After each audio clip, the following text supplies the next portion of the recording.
All right. Welcome to another edition of the Edlow podcast. Subscribe, subscribe, subscribe. I have another very interesting guest on here. I have the amazing Robyn. Is it the amazing Robyn or just amazing Robyn? People just branded it that way, so we're all amazing as it really comes to be. So, Well, I like that. Well, what's amazing about you is you're a healer, a Christian healer, and that you have been hired numerous times as a foresight consultant for high level government officials, and you provide guidance for preparation of catastrophic events. And I mean, that includes, your bio, it speaks for itself: royal families, government officials, Hollywood elites, um, global business leaders. Did you tell Taylor Swift that Travis Kelce was going to come and rock her world? Or I wish I could have, but it would have changed the timeline. So I'm glad I didn't. yeah, right, right. Well, we wouldn't have gotten this new double album that everyone's talking about. So, anyway. So tell me, healing, what does it mean to you to be a Christian healer? Mm, okay. Well, I think that there are a lot of modalities out there, Okay. and there's a lot of different spiritual gifts. Mhm. People could be tarot card readers, they could be palm readers, they could be healers, they could be all kinds of different things, which are in the same arena as spiritual gifts. Now, not everybody checks the source of their information. For instance, some people could have spirit guides and they just assume because they're spirit guides or they just assume because they have a spiritual gift that the source of that information is clean and clear or of truth and light. Mm. So, I was a gospel teacher for a very long time and I am just really big about it just being me and God, period. Mm. And so, with that being said, I don't talk to spirit guides, I don't talk to angels, I don't talk to anything like that because to me, they're the middleman. Mm. Not that necessarily that's bad for other people, but more times than none, that people are not checking the sources of their information. And so, for me, even with God, I'm constantly testing, constantly confirming, because I'm building my relationship with God. I'm testing my gifts. I'm testing my revelation. I'm testing my spiritual gifts as a healer, and so it's me and God. And so that's kind of where that title of a Christian healer is. And every single session, if you ever talk to my clients, they would say, I always start out with a prayer. I always tell them, "Hey, I'm not doing tarot cards. I'm not going to talk about a bunch of woo-woo BS because it's not helpful and it's not verifiable." Mm. And so I get right to the heart of things, and I tell them it's just me, you, and God in this session. That's it. Mm. And so that's kind of where that title came from. I work with every type of religion, to the atheist, to whatever. It doesn't matter where they are. I'm just Mm. letting them know where my energy is coming from. That's interesting. When you say that you are constantly testing, what do you mean by that? Ooh, that's another really good question. Okay, so here, in the scriptures, it talks about getting witnesses, Right. right? Like usually three witnesses to be Uh-huh. exact. Uh-huh. So witnesses are also another form of confirmation. Mm. And so I have a feeling in my heart and my mind, and then I use my body for another confirmation. And I can do different forms of muscle testing. And then I look for three more confirmations with God or the client or whatever it is what I'm working on. Mm. And so God knows my personality very, very well. So he does the same thing for me. Like if he gives me prophetic images in the future, he gives me three other confirmations of other things that are true that happened today that I wouldn't have known about.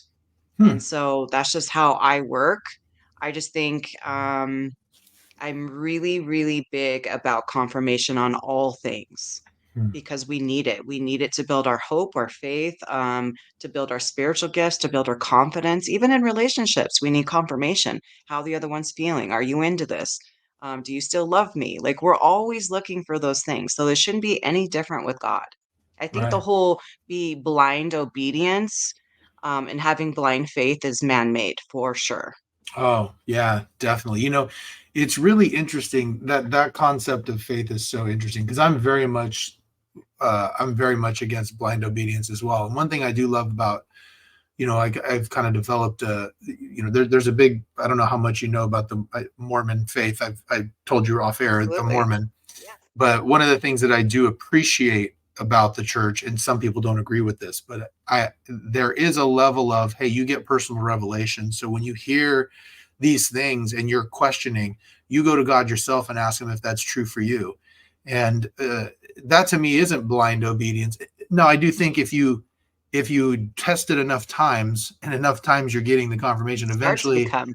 it kind of becomes not necessarily blind obedience, but you're going to be obedient just because you've tested it so many times, it's correct. Do you see what I'm saying? Yes. So Yeah. that's interesting. Now, I want to go back to something else you said. You mentioned you don't do spirit guides and do those things because you never know where it's coming from.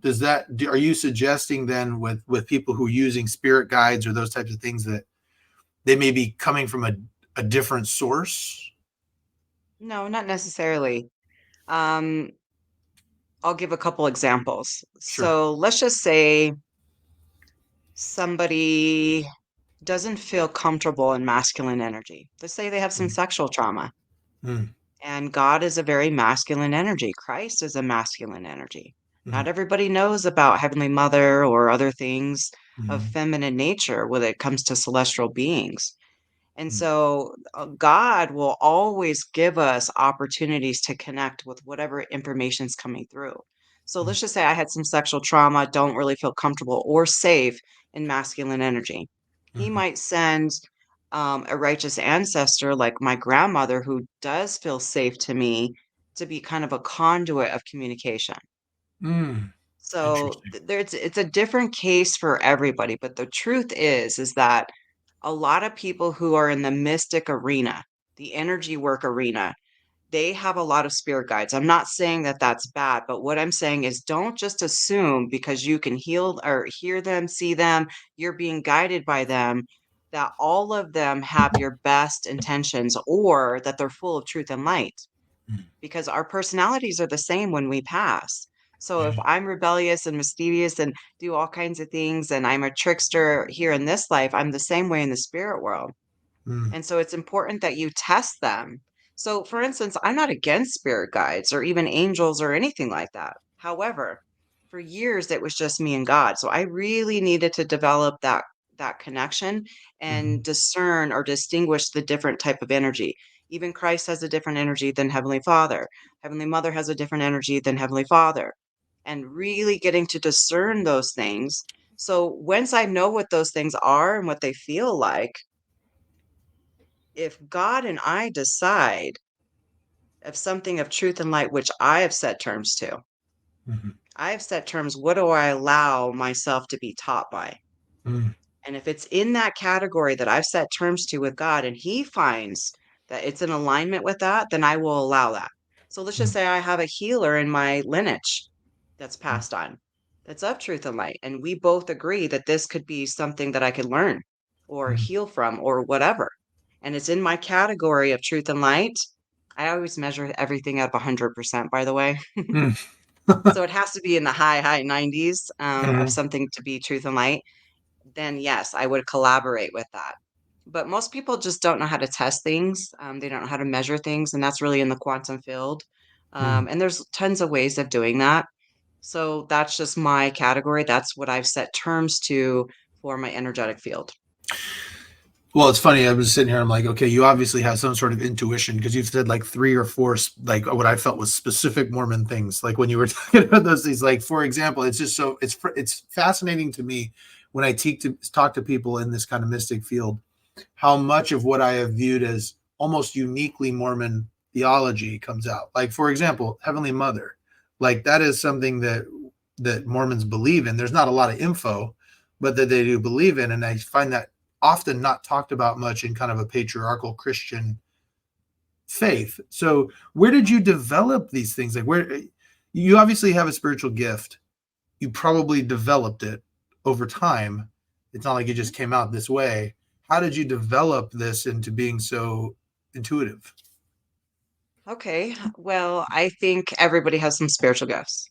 Mhm, And there's the difference that would set me apart from maybe somebody else is that I'm a seeker. mm, and I really seek after all that I'm capable of with God. mhm, And anybody could, being Mormon specifically, the church talks about spiritual gifts, and a lot of other mm, churches do too. mm, But the problem is with Christianity and most all religions, is that as soon as you have a spiritual gift, you're easily being deceived. mm, Even though we know we're capable and that people have them, but as soon as somebody have one, it's like, how dare you? mm, And so a lot of people kind of drop that, or they'll just call it a spiritual prompting, or they'll downplay it instead of mm. actually seeking it out, inquiring, and then developing, testing Interesting. it over and Mm, over again. It's just like going to college. It's just like going to the gym. mm, And so we really have to develop those things. And here's what's cool is that once you have one spiritual gift, you can have more mm, and you can keep developing and keep growing. And another thing is that if you want to be spiritually gifted, hang out with someone who's spiritually gifted mm, because you will start to amplify and it's just quantum entanglement. So you start to have their gift and you give them yours. mm, So that's really an amplification of other gifts mm, and seeking it out. But a lot of people just don't know those things. And then they don't want to talk about them because they get labeled as a mystic and then they could be easily deceived. So you have to be careful. mm. So, would you consider yourself, I mean, you call yourself a Christian healer, but seeing that you're talking about events in the future, would you consider yourself a prophet? No. Mm-mm. Mm. What's the And also, difference? quite frankly, I believe that all of us can have prophetic states. Mm, There are different levels and different authorities when it comes to being prophetic or labeled as a prophet. Um, my stuff is very geared to the things that I seek after. I mm, prepared governments and organizations for catastrophic events. And so these were things that I was remote viewing and hyper focusing on and developing my gifts. But I also had had a gift since I was a kid about future events. And so that was already in me. And, another thing about spiritual gifts is that typically you have a secret desire for them mm, already. mm, Meaning, I always had a secret desire to put my hands on someone and heal them. mm, I didn't know why, I didn't know how. And then one day, my dog was hit by a car and nobody was around, and she was about to die. She was all contorted and already had that smell because I'm a hunter. I know what death smells like. And I just thought, what else can I do? And I put my hands upon her, and this channel came through, and I said very specific words that I was guided to say. And long story short, within 10 minutes, she was healed and she was totally fine. So I had to debate now, was this God? Was this me? Was it the words? Was it the prayer? Was this a priesthood authority? What was this? And so all of those things take a level of reflection and pondering and praying and meditating. Same with being prophetic. I don't put labels on that. Somebody else might. mm, I just, I seek after these things, and so for some reason I get to see certain events. That's all. mm. Interesting. What's interesting to me about this, and I'm assuming you're like in one of these situations where it's like, if I tell you, I'm going to have to kill you when it comes to government official stuff.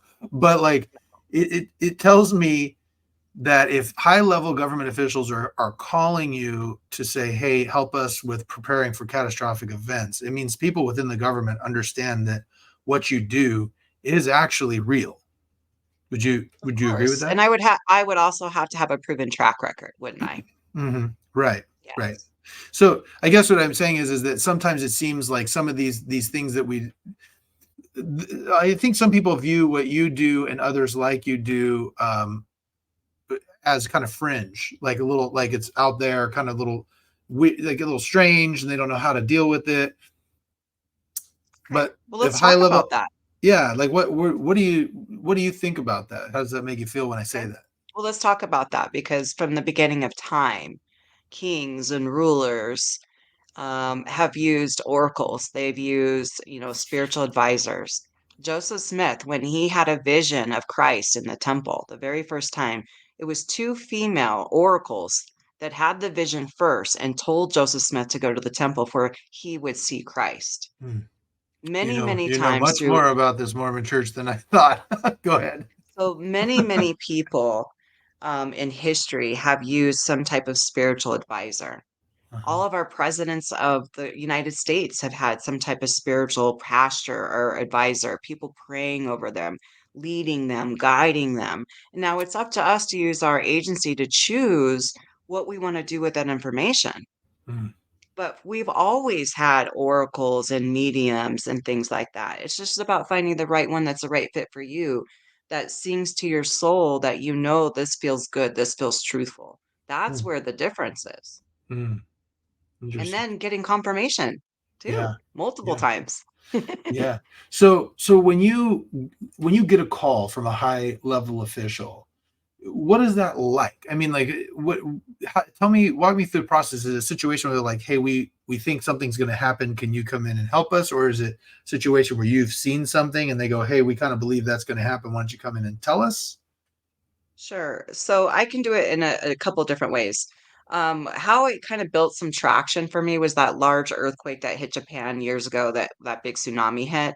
Hmm. I had known that something really big was going to happen in the area.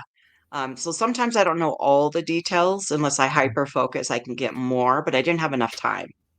And so I was working on building some survival communities with some pretty big boys in the industry. And I had positioned them so much and the business of their structure or their structure of their business 3 days prior to that event that it really saved them and saved quite a bit of people.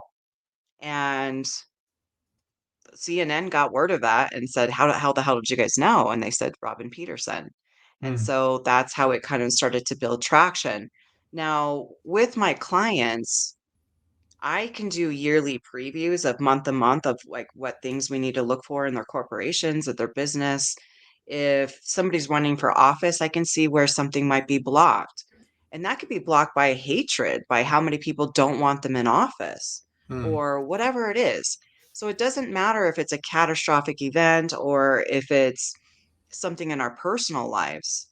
As long as I'm hyper focusing on it, I can say something. Sometimes I'll just, and then if I'm out of the blue, I can get a dream or a vision of something. And then I have to inquire and then I have to pray and ponder and then get confirmation. Hmm. So it's all of the above. It's not one way or another. But when high profile people typically are looking for stuff in their businesses, um, their families, but really how to set things apart for what's coming in, in the days, like especially when it comes to investments, commodities, what type of, what things they should stock up on, what regions they should be in, what should they prepare for individually as a family. Hmm. And I can kind of tap in and, and basically I get information on their behalf. And then I ask them to pray and ponder and make sure that it's true. Wow. So, when you talk about high profile people, can you give us an idea of like what we're talking about, or do you have to keep your clientele private? Oh, yeah, I never ever name drop, Mm, and that's probably why I have the relationships that I have, even in public. That's actually a big deal for me. I go to a lot of big events, and people name drop all the time to give themselves more uh, clout, yeah, credibility, yeah. and I just don't respect it. Mm, Because a lot of times it's just like keeping up with the Joneses, it's not real. I'm like, "Can you verify? Can you show me a text message thread with this person?" And no, you cannot. You took a right, picture with them, that doesn't count. right. Um, but I sign NDAs and I'm just very, very discreet. And but I mean a lot of really big corporations and some government officials I've helped in their elections and things like that. And some pretty well-known people and some people behind the scenes, and they're all I get all kinds of different people from the good, Mhm. the bad, the ugly, the atheist to the believers, and all of it is good. And anything I can do when I work with people who are high profile and have influence over hundreds or thousands or millions of people, then I get to do some really, really good work. Yeah. When you're dealing with an atheist, how does that work for you? Mm. Another one of my gifts, I would say, is that I always know who I'm talking to, Mm, meaning I always have the right metaphor.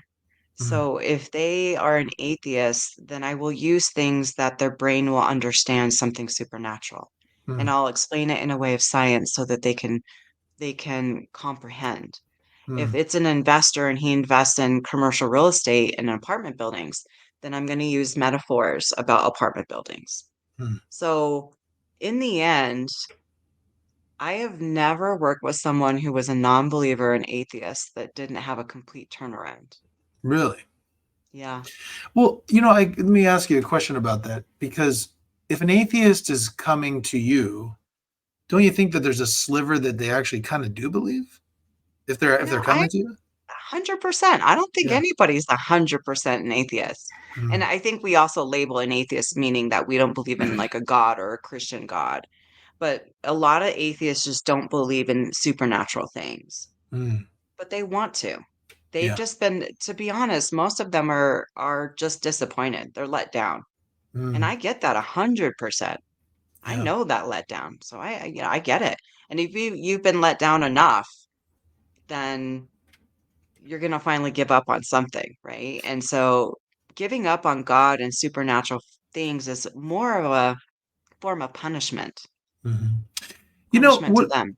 What do you think it is? It's interesting. I served a mission for my church, and part of my mission I served on Notre Dame campus, and so I had a lot of really deep conversations with people who were going into the ministry, and I was like a 19-year-old Mormon kid. I had no idea what I was doing, but as we were talking, I remember a conversation I had with another member of my church who's now he's a scholar. He had a PhD in religion, but he was saying it was really interesting because in the 1800s there were lots of churches that believed in these supernatural things, and then over the course of time they kind of dropped off. And so, do you think it's like a lack of faith in these things now, why they don't happen more often to more people, or what do you think it is why it's kind of not happening as much? Do you know why Catholics aren't allowed to be married? You mean the priests? No, I don't know. Because there was a woman who became Pope, and Pope Joan was her name.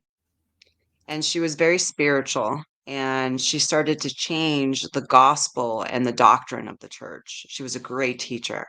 Hmm, And they assassinated her and her child, and they made up this whole form of called witchcraft. hmm, And they started to label women and people who were very spiritual, who were holistic, who were herbologists, who were independent as witchcraft. And hmm, that's what started a lot of it, where it came, we were easily being deceived. It was of the devil, all of that stuff that were natural enemies to God. All religions have a huge base from that source of that religion. Even Mormons have a huge influence of it. Even though they have a really beautiful doctrine, they have an influence of that. And so everybody around the world does. And so we, even if we have some religious baggage going on in the back of our subconscious mind, that's where it's coming from. And so some of us are born with spiritual gifts. Like kids talk about seeing spirits all the time. hmm, And then what do we do as adults?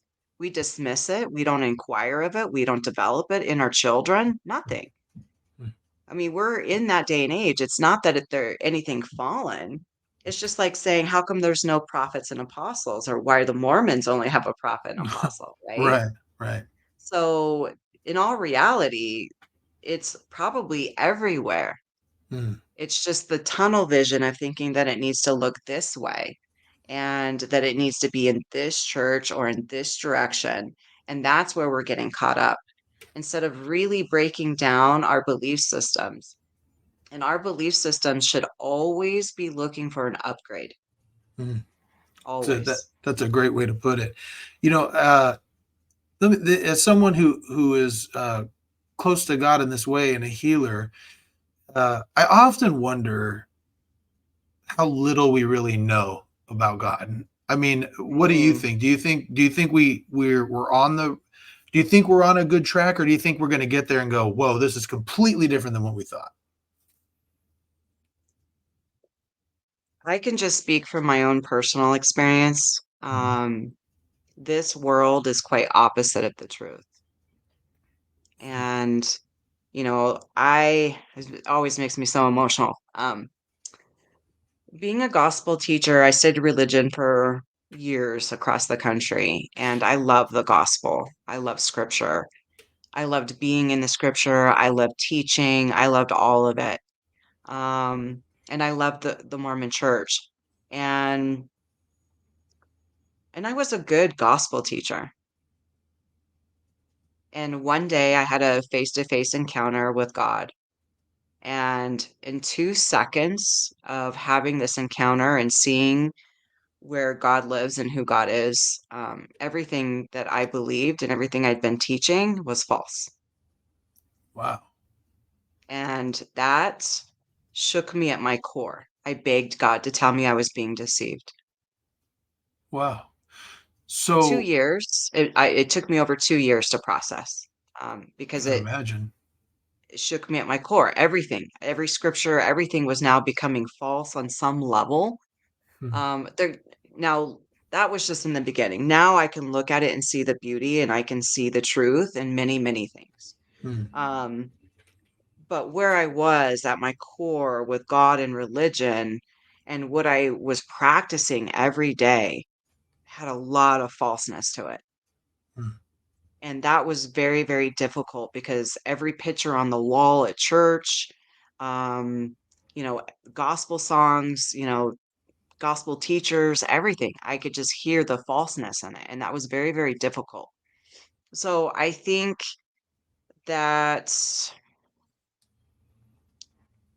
we are where we are willing to receive. Mhm.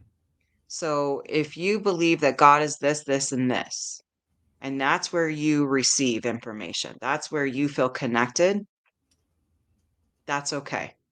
Even if it's only 20% true, that's Mhm. okay. Because that's one thing I love about God is he does not force information onto you. He doesn't even force his love on you. Mhm. And if you're believing 20% truth about him, he's not going to go, "Hey Robyn, really disappointed in you that you don't know more, Mhm. even though I didn't tell you." Mhm. Right. So wherever you can receive truth, it doesn't matter how much truth, it's a stepping stone and it'll just be that line upon line. And but sometimes you get to a point where you realize your normal spiritual practice, your normal prayers, your normal church isn't working for you anymore, where it once did. And once you could have had a confirmation that this is true. And then all of a sudden, a couple years later, it's no longer true. And that's where it gets really, really difficult. Mhm. How, do you have people that come in and talk to you about that, and what is your uh, kind of your guidance when you get that? Um, well, yes, I actually love talking about religion. I love talking about people that are struggling with Mm, their belief systems and trying to get more. mm, And they have religious baggage or whatever. But I have a gift where I can see what's going on in someone's brain, what's mm, going on in their subconscious mind, what's their default system. And so I take a look at that first, and that's really critical. Now, for people that don't have that capability, with someone who's in that place where they're starting to transition, they really get worried that them questioning their beliefs, questioning their church, questioning God is somehow gonna piss God off, mm, and their blessings are gonna be revoked, mm. and that is so far from the truth. Like, if that's one thing I could remove from people's minds, because it holds us back from asking the hard questions of God and asking the hard questions of ourselves and our beliefs. We should be really asking some very difficult questions, always looking for confirmation, because God can tell you something that's true 10 years ago, and now it's no longer true. Hmm. And that is a really difficult thing for people to understand, but I wanna give an example of how that could be. Yeah, Is that that please okay? do, because that is Okay, hard for a lot of people. Yeah. okay. So, let's talk about physics a little bit. So we Okay. have gravity, right? We know that if we throw a ball up, it's gonna come down. That's been proven to us over and over again. Not everybody understands gravity, though, right? Right. They don't care. That's just the basic law of physics. But then there are some people that have a higher capacity to understand physics and they can build planes. Hmm. They understood how we could defy the laws of gravity by flying. And then there are some people who could understand even higher information of truth. And they started to build shuttles and spacecrafts to go into space. And now we're even building portals. We have things like CERN. We have all kinds of things that are starting to build quantum fields. That's a higher understanding. Now, those are higher truths of the capacity in our brain. Okay. Those laws of physics does not counteract and make the law of gravity untrue, does it? Right. No, it doesn't. No. But not everybody wants to understand the higher levels of physics and how to Hmm. fly, how planes work, how shuttles work. Hmm. Okay. Hmm. But some people do. It's the difference in the scriptures of when that storm came and all the apostles are in the boat and they're all freaked out. And then here comes Jesus walking on the water. Hmm. Hmm. And one of them was like, "Ooh, how are you doing that? Let me see if I can do that." Where the other ones were like, "What the heck are you doing? Get in the safety of the boat." Hmm. But one really wanted to know what he was capable of. Hmm. He saw the Savior doing it and he invited him along. He didn't go, "Oh, whoa, whoa, don't get out of the boat." He was like, "Come on, Yeah. see what you could do this. If I can do this, you can do this." So there's two different personalities here. Some people need the safety of the boat, and that's okay. And some people want to defy the laws and see what they're made of and what they're capable of. Both are supported by God and both are supported by Christ, obviously, from that Hmm. story Hmm. and many, So, many others. so what is your view then on, say, um, things like commandments? You know, uh, do you think that those have any connection to God's blessings or any of those things? I used to. Mm, I used to be very big about that. mhm, mhm, So much that it ruled my life. And it was a beautiful thing, and there was a purpose for that for sure. mhm, But since I've had some supernatural experiences, a lot of my viewpoints are very, very different. I used to pay tithing because I believed in the blessings and I wanted to be worthy of when I would seek out more financial abundance. mhm, mhm, And that's mhm, really what it comes from. We're trying to prove our worthiness for a time that we're going to need it. And mhm, that's a problem. You know why? Because we're never going to be worthy enough mhm, ever in our minds. mhm, Even if you are, even in your mind, you believe that you could have read your scriptures more, you could have served more, you could have done this, you could have done that, you could have gave more. It just never ends. yeah. It really is an impossible standard when Jesus says, "Be ye therefore perfect, even as your Father in heaven is perfect." You can't. It's not possible. Oh, and if Yeah, people, yeah, and that's so taken out of context in a way that people just don't understand. God yeah. is perfectly neutral. What do you mean by that? Perfectly neutral. One of the hardest, without going right into like what I experienced, but one of the hardest things that I had to come to terms with having a face-to-face encounter with God and Christ was how neutral they were, how approachable they were, and how casual they were. Really? Yeah. I know that sounds very simple, but actually that was the hardest thing for me to process. You know what's funny when I hear that? I'm like, I hope that's what it's like. You know? It's so much like that where and this is let me take it to a deeper level where you are equal with God.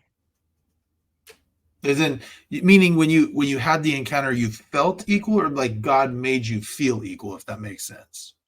It wasn't a feeling, it just was. Wow, interesting. That's where when something is so neutral and unified with you, there is not one above the other. Hmm. Did you get a sense when you had your experience, and it sounds like you had an experience of you saw to Jesus and God together. Is that right? Or was it in separate Um, experiences? well, I've had quite a few, but my very first one, first it was Jehovah, that was Christ, before Jehovah's got Christ's name before he came to earth, Right. Yahshua's name before he came to earth, Mhm. and Elohim, Heavenly Father. So it was the same experience, but different. Like I spent some time here and I spent some time there. They're two totally different beings, which a lot of people believe that they're same, and they're Yeah. not. Yeah. I'm sitting here and I'm like, are you sure you're not Mormon? But anyway, like, so when you had that experience, when you saw Heavenly Father, did you get a sense of like you're seeing your father? My situation is a little bit different, than, say, what you would experience, Hmm. and that can go into a really, really deep, deep conversation, but what I would say is that the majority of people would feel yes. Hmm. They would feel that this is, like, their a father in a sense of, like, literally. Hmm. Hmm. Um, but there are a lot of celestial tribes, where God lives, and it's not the same for everybody, even though it's the same lineage. Hmm.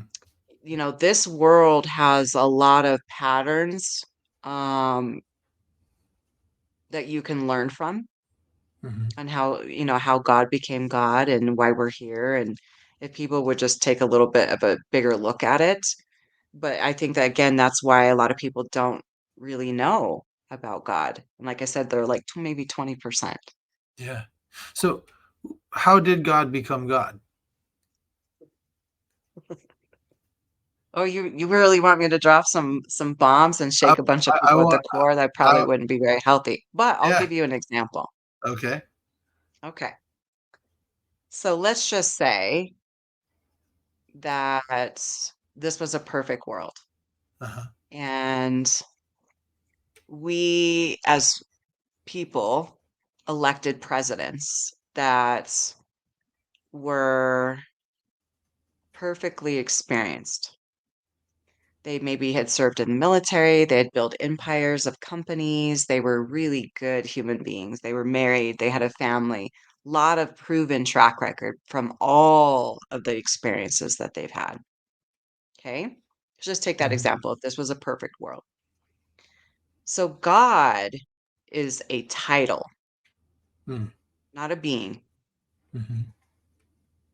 Just like a president of a country is a title. Mhm. And in a perfect world, to become president, there's a lot of qualifications that you would need to have, correct? Mm. Right. Okay. And to receive that title, you would have to go through some things. Mhm.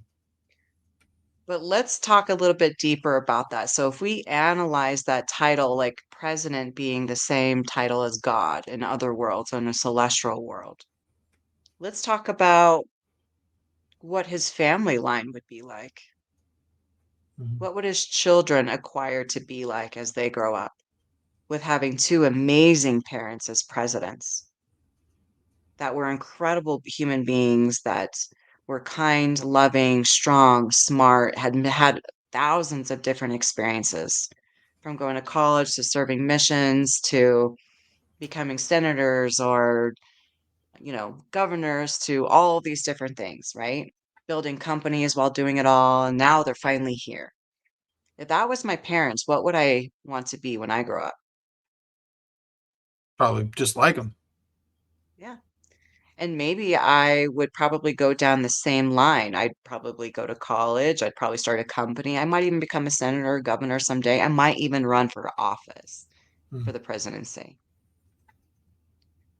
And so this is a pattern of how God became God. And if you ponder about it and pray about it, you can really get some big revelation about it. Interesting. But here's where it gets interesting Mm. is all of the experiences one would have to have that title. God didn't just create himself, Mhm. right? And what kind of God do we worship that we believe in our minds that he's never been human? never had any experiences, never screwed up, just perfectly made himself, never been married, never had any of these problems, but yeah, he's going to judge all of us. Right. It's just not logical. How can he be so unconditional and so loving, so understanding, but never be a practitioner himself? Right. And what kind of experiences would you have to have for you to be all knowing? You have to have all of them. Right. Right. That's 100% correct. Wow. All of them. That's deep, and It's it very deep. resonates. It resonates. That is a very that's another very peculiar to the if you get deep into Mormon theology, that's pretty spot on actually. Um, Yeah, and a lot of Mormons don't talk about it. A lot of Mormons don't really know the deeper doctrine of their own church, but they mhm, actually have a lot of good information. Not necessarily information like that, but they can hint to it. And there is a lot of very, very spiritually gifted people in the LDS church for sure. mhm, And just like all around the world. And I bet if people collaborated, they could fill in a lot of different pieces. mhm, Unfortunately, the LDS is very dependent on the revelation that comes from, the prophet and the apostles. And when they receive higher information that's not being taught, that's where the conflict starts to come in, mhm, mhm. because how could you receive more information or more revelation than those above, right? Right. It's an That's where the interesting. conflict is. It's actually for people who are having these, tend to have more intellectual conversations within the church about that. That is a big question. Is like, okay, so where does personal revelation versus what I would call, I guess, I don't know if I call it structural revelation or kind of institutional revelation. Mhm, Where does one usurp the other? Because, there's lots of times in the scriptures where you can even read where, God said, thou shalt not kill, and then asks the Jews to go and destroy an entire country, entire place and kill all the women and children and even burn all the cattle. So, there are times where where does the personal revelation versus the institutional revelation kind of go in, and it sounds like what you're saying is you think the personal revelation at times should usurp over, say, an institution's revelation. it should. It really Mhm. should, and I think from some of the events that I see in the future, I can see why they're gonna take place because of things like that. Hmm. Because so many people are being held back because they're so dependent on somebody else's revelation, Hmm. Are you talking you know, about just in the world or in the LDS church? in all churches and in the world. Wow. When Let me give you my definition of what sin is. Hmm. Okay. Sin is anything where somebody's agency or right to choose for themselves is removed. Manipulation.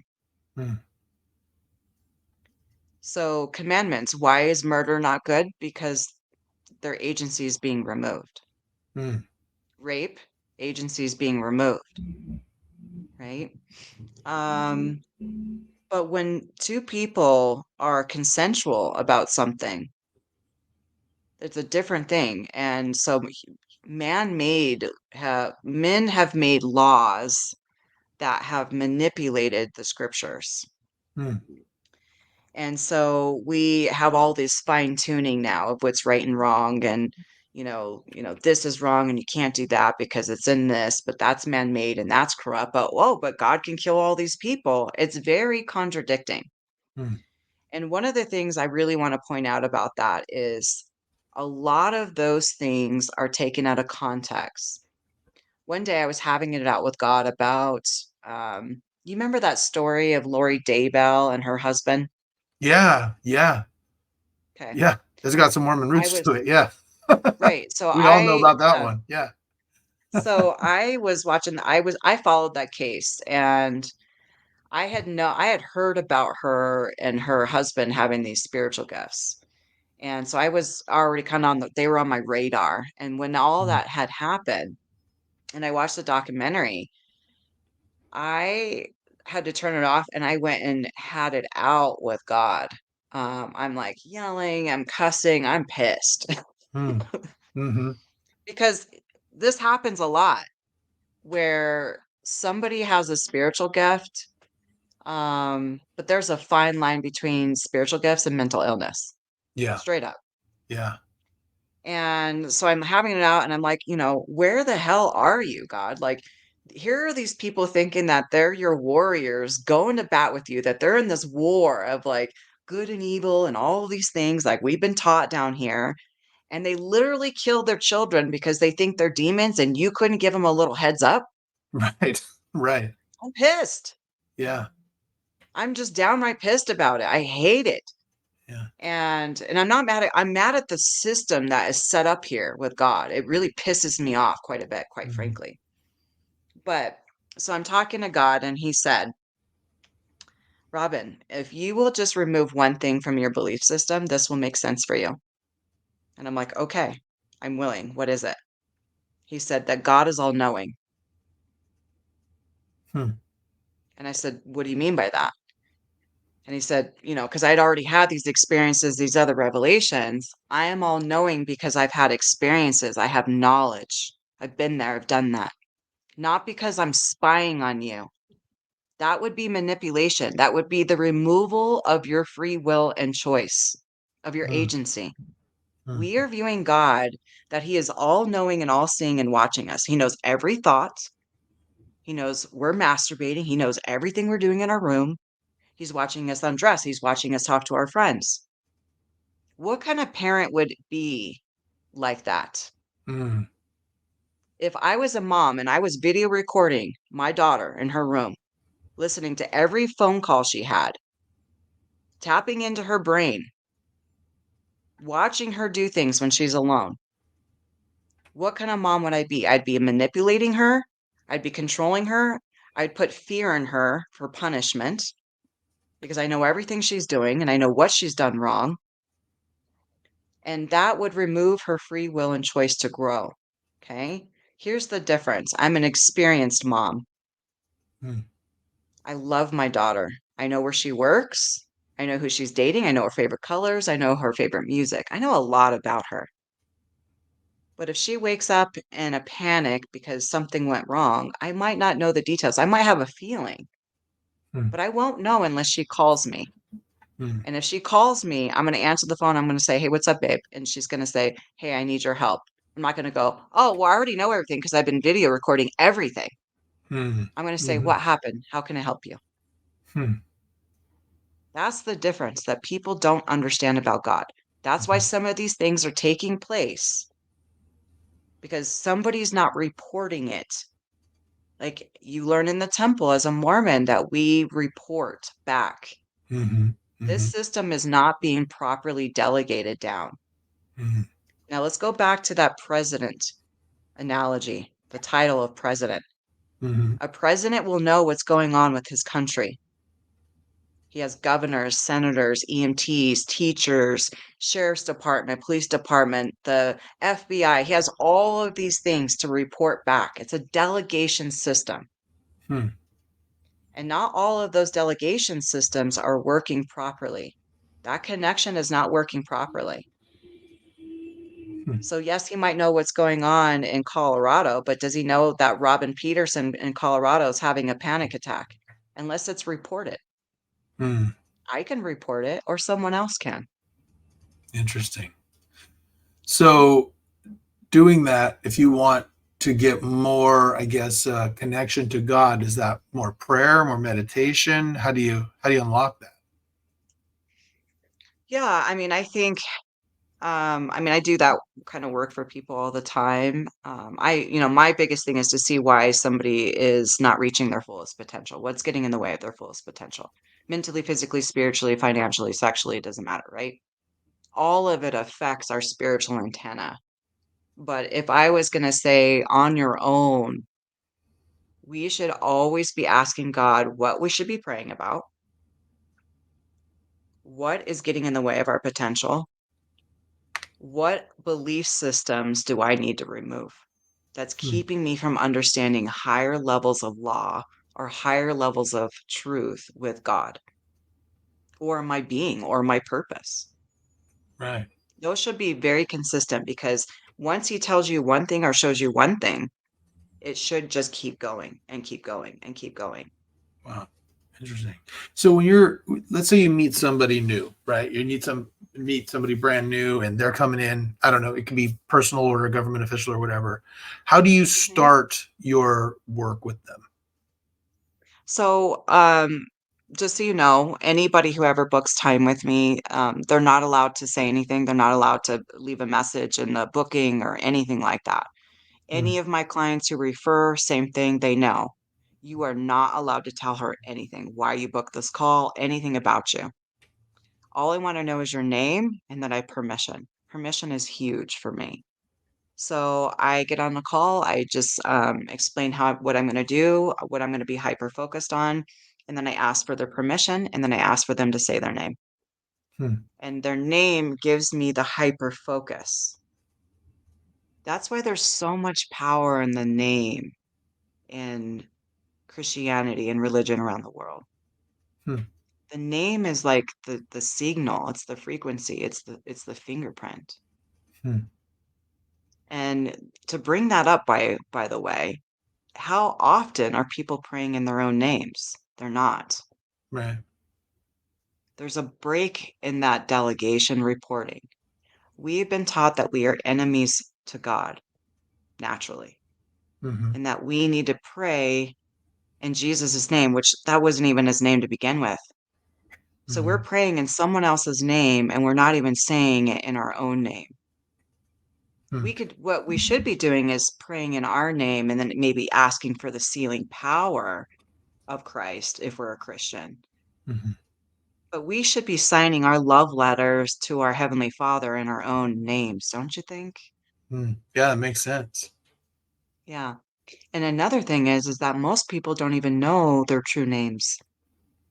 That's why we use and borrow the name of Christ, Hmm. because we don't even know or have the capacity to think, what was my name before I even came to this world? What did Hmm. God call me? Hmm. That's where the authority really comes from.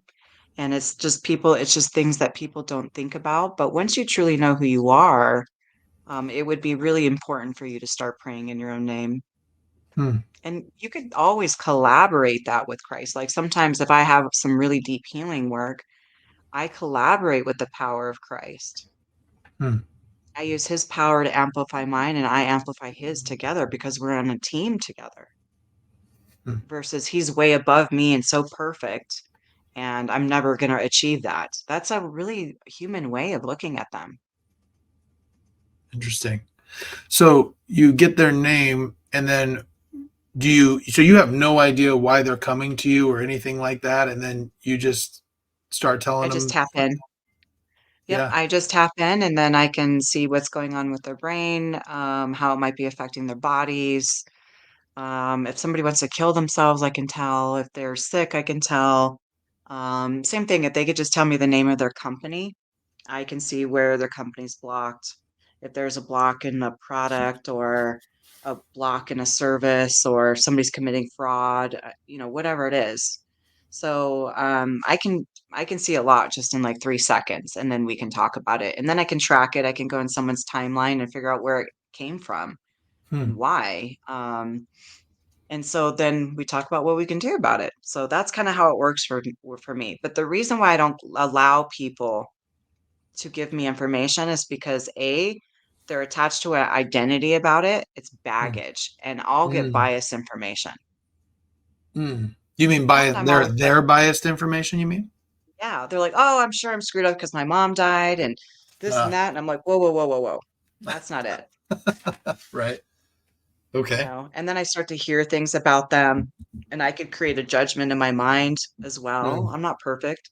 So that's why Hmm. I'd rather just not hear anything. And I'm testing myself. I'm Hmm. testing myself. I'm testing God. And it's just a better connection for me. That's just how I like to do it.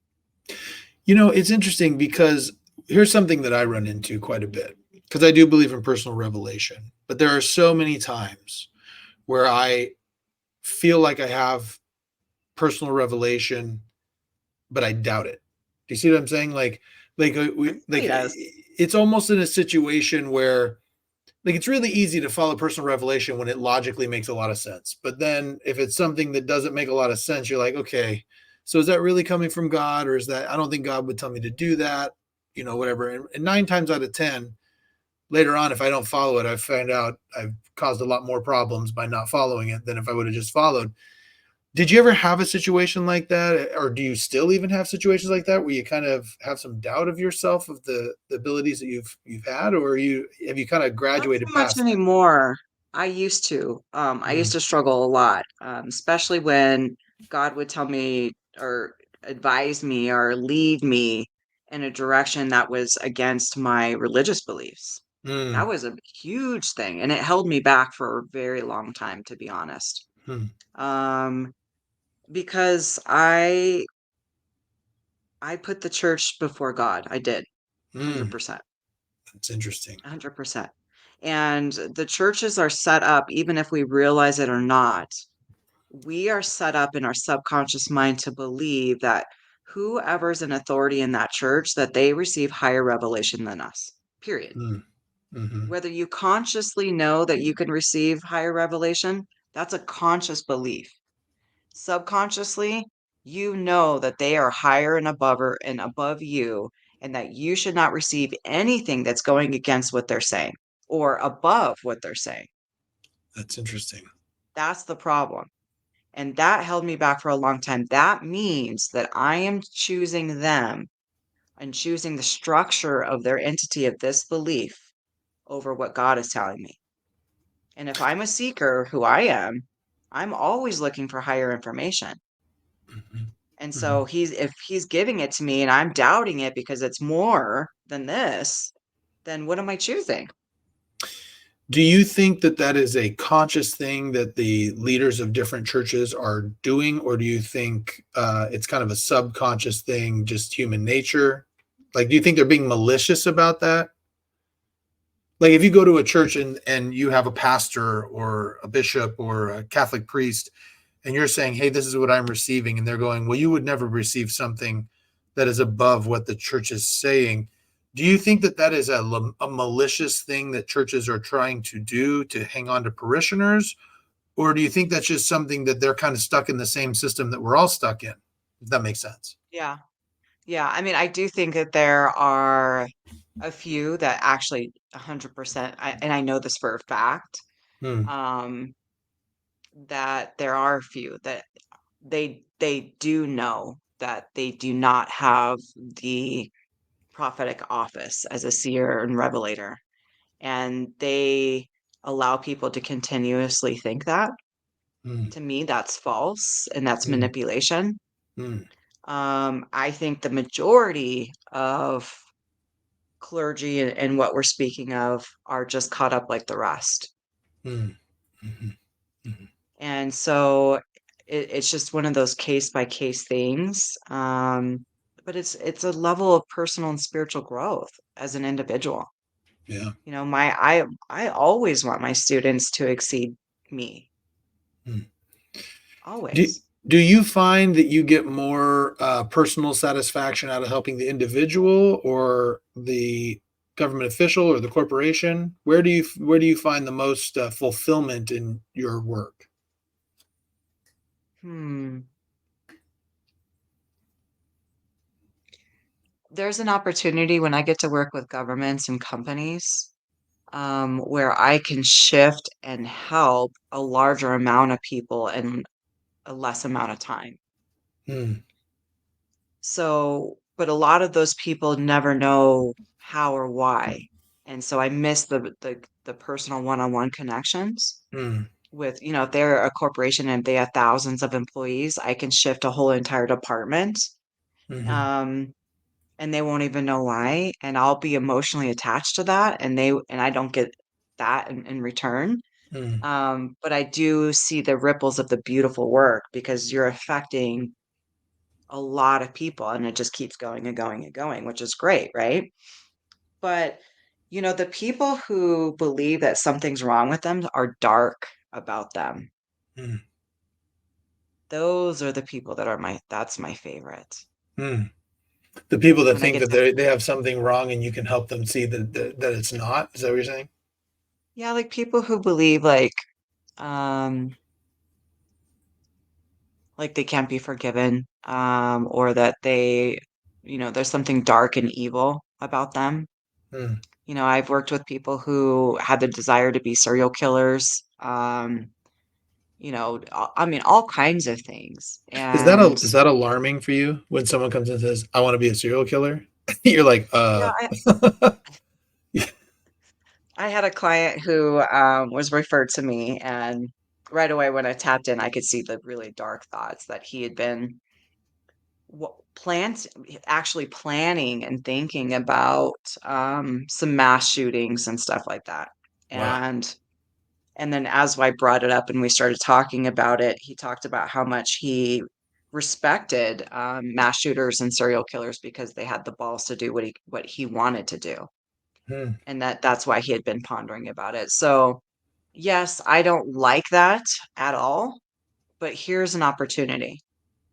here's an opportunity for me to change something and to put light onto it, to heal something, to find out where this came from. Hmm. This is not who he was when he was born. And so God told me I'm a resetter. What I do is I reset people to the origins of where before they became blocked or damned. Hmm. And so that's what I do is I go back and figure out where did this come from and why and what can we do about it. And he's a totally different person now, but there's a lot of things like that. You know, that people just label and think that things are just dark and evil. They're Hmm. so quick to label it that. And even things that are of darkness aren't as dark as we think they are. Hmm. That's interesting. You sound to me like somebody who thinks that you can find the good in almost anybody. Yeah, Yeah. I do. Yeah. It's Have you ever had a chance to work with, say, someone who's on death row or inmates or anything like that? Yeah, I actually used to teach the gospel in prisons, specifically women's prison, but I love stuff like that. I think it's beautiful. I have to be careful with like men and stuff like that. A lot of people can get kind of attached to me. Hmm. So it's just kind of a safety issue sometimes, but I absolutely love situations like that. So, That's interesting, man. It sounds like you do a lot of great work. So, well, do thank you. you? Yeah, when you do, I mean, w- did you always want to do this? Did you want? Did you at some point you're like, I want to be a veterinarian, and then all of a sudden you're like, oh nope, I talk to God and tell No, people what's going on. that's what I mean.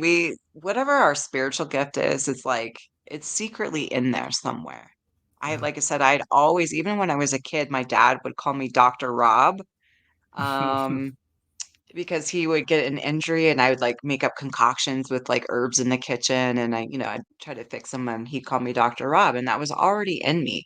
Now, by the way, I am a holistic doctor and I'm an herbologist also. Mhm. And my specialty is in quantum physics. So I have a ton of training, but my spiritual gifts are what set everything apart. Mhm. And I've always had the desire to put my hands on someone, to bless them, to help them, and to heal them if I could. And so I think that other people have those desires. Like some people are infatuated with watching stuff about mediums, and maybe they're a medium. Some Mhm. people love to watch shows about superheroes because they want to have some kind of supernatural gift. And they need to ask themselves why. Why are they attracted to that?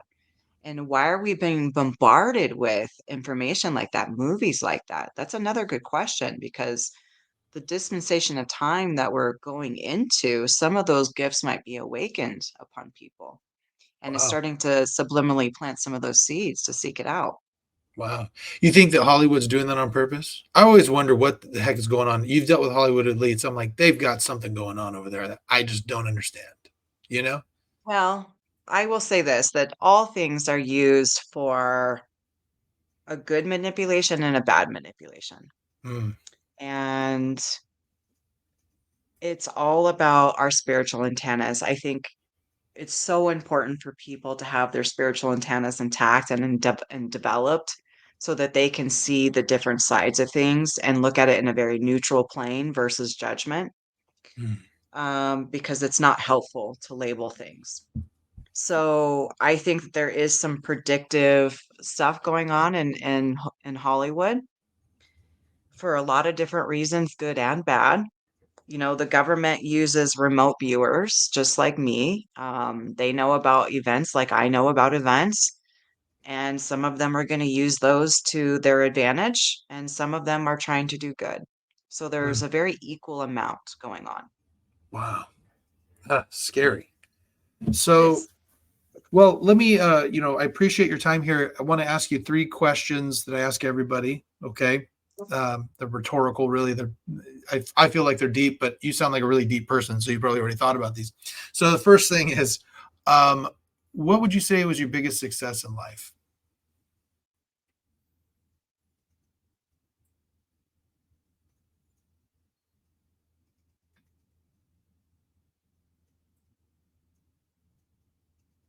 That is such a hard question. Because you've been so successful? No, they're just such different levels of Yeah. success, Yeah. You can tell a lot about a person by this question, I think. Yeah, Where they're it's, there's different categories here, but really, I would say for myself, I grew up on the streets, mm, um, and I came from nothing with no education, no background, no anything to lean on. And I had 5 children. And what the connection and the development of becoming all that I ever wished that I could be for myself and for them, and God and my gifts is my greatest success for sure. Because I don't know a whole lot of people that can just come out of nothing and turn their lives around. All of the people that I grew up with are all in prison and have all lost their children and are in very rough lives. And there was nothing special or different about me, and it could have been my life. And so I just think that's my greatest success story is what I came from and where I am now, especially with my kids. that's awesome. I always love it when I ask this question. I'm giving it away now. If everyone listens to these and then they come on the podcast, they're going to know what I want them to say. But I always love it when people equate their children or families to their success because to me, I have 4 kids and they are the absolute like watching them grow up and watching them. My oldest is about to graduate high school and just watching them grow up and become amazing people is like the greatest thing in the world that I haven't completely traumatized and screwed them up yet is just a miracle. It's so I know. And have you noticed how much um their personalities have changed me? mm, yeah. And that's forever. Like people who are absent parents, they don't realize, yes, your kids are missing you, but you're missing out way more Oh because yeah. what they've developed in me, my personality, my funness, my quirkiness, my childlike spirit, that's all because of them. Yeah. Yeah. Even just watching them, it's so funny. You mentioned again another kind of almost Mormon exclusive belief is this idea that we were someone before we were born. And sometimes I look at these kids and I see my influence on them in some ways. And then there's sometimes I see them and I go, I have no idea where that came from. You know what I mean? And they obviously had something that they must have come here with something that made them this way. And watching them all grow up in these different ways and having different views and different opinions and different likes and different, some of my kids are very analytical, some are very emotional. The girls are very emotional, but the just watching them, one just loves musical theater, the other one just loves music, and I'm just going like, where did all this artsiness come from? And it's so interesting to watch, and it shapes you too because then you're like, oh, they're into that. Well, I guess I should probably get into that too, so I can spend time with them. And it's just a interesting. It's a miracle. Being a parent is a miracle, you know. It And is. so Yeah. And some are a little bit more self-aware than others. Like even some of the music, like if my kids listen to like screamo heavy metal, I don't enjoy that, but I will sit and listen to it and see what they like about it. Mm. Or video games, don't like that, but I will sit and talk to them about it all day long, so I see where their minds are and Right. what they're learning and what they like, whether I agree with it or not. I am their friend and their teacher and their mentor, and anything I can do to connect with them on any level, I will. Absolutely. Okay, next question. What would you say is your biggest failure and what did you learn from it? One time I was trying to buy this resort. I'm an entrepreneur. I own a couple businesses too, but Hmm. I was trying to buy this resort who I felt very spiritually prompted um, to buy. And way out of my price range. It was like for a few $1 million. And I felt as a Christian, this is when I was a gospel teacher, that if I had enough faith, that God would show up. And then I had to be all in. I had to really show my faith here. Hmm. So, and a lot of serendipitous, beautiful, miracles happened with that. And I really felt spiritually prompted to go about it. And so I did, and I put everything on the line, even though I saw some red flags about my partner and a couple other things, and I didn't do enough due diligence. But long story short, I believed that if I was all in and I had enough faith that it would work out. Hmm. And so I put it all on the line and I lost it all Ooh. and bankrupted myself. I didn't have a home for me and my 5 kids. I mean, I put it all on the line. And I was so upset with God that I was like, "If you were my business partner, I would never do business with you again." But what I learned was, first of all, it made me become a better businesswoman. Hmm. Second, this was like years and years ago before I was truly developed. I had red flags. I had spiritual promptings that I didn't listen to. Yep. And I was taking my downgraded belief system and it affected my faith in the way that I viewed how God was going to show up for me. Instead Hmm. of being due diligent in my business practices Hmm. and reading the fine print and reading and doing due diligence on my partner, all of that stuff. That's what I learned. But it was a huge failure. But since I didn't have anywhere to live, I went camping a lot by myself. Uh, And I was taking a bath in the lake, and I thought to myself, if this is as bad as it gets, I'm bankrupt, I have nowhere to live, nowhere to go. This is pretty freaking awesome. right. And that's actually when I found happiness for no damn reason. Yeah. It's interesting. I remember thinking at one point when I was serving at my mission, I'd been out there for 2 months maybe. I was in the middle of the ghetto of Indianapolis. I had no money. I was in an apartment with some dude I didn't really know. We were out of money, so we were eating a can of tuna, for lunch. And Mhm. and I just remember sitting there and thinking, like, I'm happy right now. And it's so interesting, now, I've been kind of there and I've done very well financially for myself. I'm an attorney. I do a lot of good work in the community. But it's just so interesting how that was one of the happier times I remember is being just in an apartment, reading about God and just enjoying my moment there. It's just so interesting how you can have all the money in the world and be miserable. You really can. Yeah. It's the simplicities, where the more complicated, the more money we make sometimes, the more demand we have on ourselves and the less time, the more stress. And it's good to experience one extreme to the other, and I Hmm. was so grateful for that experience, although I was so disappointed and I questioned everything, and, incredible things and miracles took place afterwards that really helped develop my gifts where they are now, so Mm, that's awesome. grateful. Well, last question. One day, hopefully far out into the future, you're going to pass away, and there'll be a funeral. Someone will give your eulogy. What's the one thing you hope somebody says about you in your eulogy? Mm.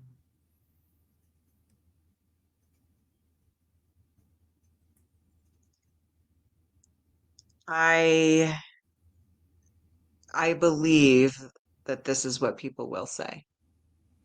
And I guess I can say that I hope that this will Hmm. be discussed, is that I truly never had any angles, Mm. no alternative motives. Just when I'm hyper focused on one, it's really just to get them to their fullest potential. Mm. I don't have any angle in that. And that it's the most deepest connection and love that I can have for a complete stranger. And that was felt by anybody who knows me. That's awesome. Well, I can tell, talking to you that this is that you're very passionate about what you do, and you're clearly very intuitive, and you've definitely had some experience with God, and I appreciate you sharing that with us. Where can somebody find you? My website is amazingrobyn.com. And my numbers on there, me or my assistant will always get back to people. I have things that are affordable. I have things that are, I'm not cheap, but I have options. So I'm always happy. People I get hundreds of messages a day that I respond to. So anything I can help with, you just reach out to me. Awesome. Well, it's been a pleasure. Well, let's do this again because this has happened to me twice. So we're going through and we're talking, and then you say something, and I go, I need to do another podcast because I want to hear your story about where you came from, because you come from nothing and then all of a sudden you become the amazing Robyn. And I would love to, again, have another podcast where we can talk about that origin story. So we'll have to do that again sometime. Yeah, So anytime. I'm happy to. I'm an open book, but my awesome. story where I came from is a little rough, so I'm happy to share it. Those are the best stories. You know what I find so interesting is that the people who are the most successful, I find the people most successful, most interesting, they've always have that rough story. They Mm, always have that. Mine is definitely same. I mean, it's not normal by any means, but you know what? When you can rise above those things, you become an inspiration to somebody else who's struggling. You know, so You so know what yeah. I figured out? What's that? Where judgment comes from. Judgment comes from a lack of experience. Mm, And so people who have had a lot of experiences and come from unique backgrounds like that, we tend to be the less judgmental out of all. And mm. that's why people feel the most comfortable talking to us That because we're is neutral. that is actually, I've never heard it put that way, and it's so perfect. Judgment comes from a lack of experience. I noticed that. I've gone through. I'm not super public about it, but I went through some things. And I remember being kind of like the cookie cutter Mormon, where I would look at people and it'd be like, "Oh, you're okay. Something weird's going on there. There must be some weird sin they're dealing with or whatever." And then my circumstances changed, and it made me look at things in a completely different light. And Yeah. so it's interesting how that And that's works. what it takes every single time. That's what it takes And for sometimes us to have the experience. sometimes that's why bad things happen to good people, so they become better people. You Well, know, isn't that why we came here? It's not really because we were already good people before we got here. right? It's really just about the experience and about the growth.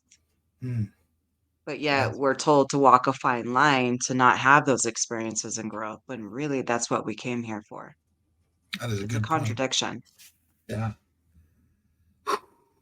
so many things we don't know. So for those of you who've listened, subscribe, follow the amazing Robyn.